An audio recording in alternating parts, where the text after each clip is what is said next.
Every day, Russia's vast system of waterways plays host to an endless parade of boats.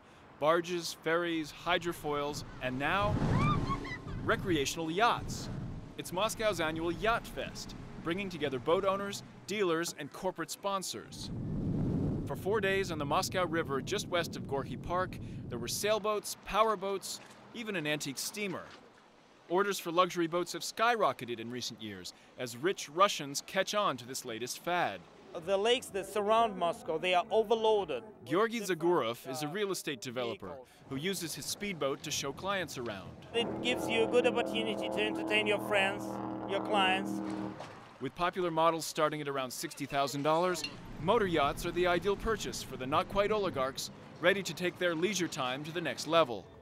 Much lower down the price scale are the sailing yachts, whose owners have a more hands-on approach. Alexei Simakin has been racing sailboats since the early 1980s.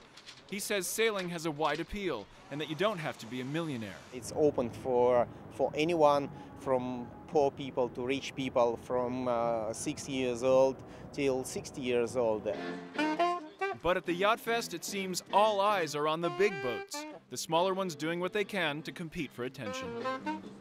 And it's clear the manufacturers aren't targeting the middle class. In here, you see different companies promoting their pretty expensive products to rich Russians.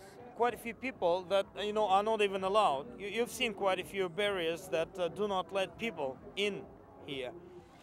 Under Soviet communism, a private boat was usually powered by oars. Anything bigger was the property of the Soviet government. During the Cold War, vast resources were spent developing warships to rival the US's naval power. Occasionally, the military design bureaus came up with some unusual ideas. Large pleasure boats had no role to play in strengthening the Soviet state, so until the 1990s, they were virtually non-existent. In a country known more for icebreakers and nuclear subs, a yacht festival is hard to imagine.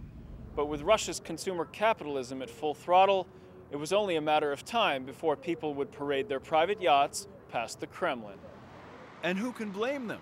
There are few behavioral restrictions these days for Russians with cash, and yachts are simply the latest way to flaunt it. That's a great feeling. When you drive around your own city, you feel like, you are conquering the whole northern capital. Not everyone is happy with the newcomers. They're bad drivers. I'm afraid that these rich people who are buying boats, who are buying license, most of them don't know how to be polite on the water. Speeding near sailing boats, they're making waves like this.